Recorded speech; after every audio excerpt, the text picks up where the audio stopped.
آج دیکھیے میں آپ کو بتاؤں کہ دھابے جی پمپنگ اسٹیشن میں متاثرہ 72 انچ ایم ایس کی جو لائن نمبر 5 مرمتی کام اس کا جاری ہے۔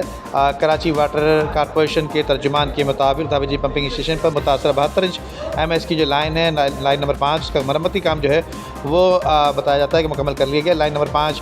سے شہر کو پانی کی فراہمی معمول کے مطابق شروع کر دی گئی ہے، ترجمان نے بتایا، جبکہ واضح رہے کہ گزشتہ روز بجلی کے اچانک بریک ڈاؤن کے باعث جو ہے 72 انچ قطر کی ایم ایس کی جو لائن نمبر 5 تھی وہ متاثر ہوئی تھی۔ جبکہ میں آپ کو بتا چلوں اس حوالے سے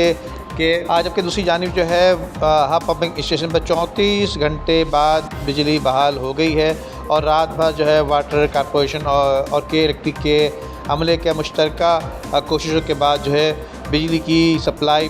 مکمل طور پر بحال کر دی گئی ہے،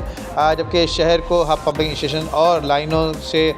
پانی کی فراہمی معمول کے مطابق شروع کر دی گئی ہے۔ ترجمان نے یہ بھی بتایا ہے کہ واضح رہے کہ گزشتہ روز دھابے جی سمیت جو ہے وہ ایم ایس کی جو لائن نمبر 5 اور شہر پاکستان لالو کھیت داخانے پر ترقیاتی کام کے دوران پانی کی جو لائن متاثر ہو گئی تھی۔ 2 روز قبل جو ہے وہ وہاں پر بتایا جاتا ہے کہ پمپنگ اسٹیشن پر جو انڈر گراؤنڈ کیبل برسٹ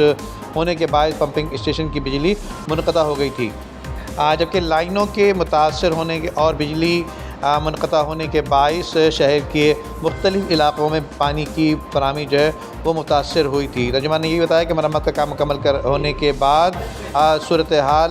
بہتر ہونا شروع ہو گئی ہے، اور واٹر کارپوریشن انتظامیہ شہر بھر میں پانی کی فراہمی کو بہتر بنانے کے لیے بھرپور اقدامات کر رہی ہے۔ واٹر کارپوریشن افسران و ملازمین دن رات محنت کر رہے ہیں، یہ بات ترجمان نے بتائی۔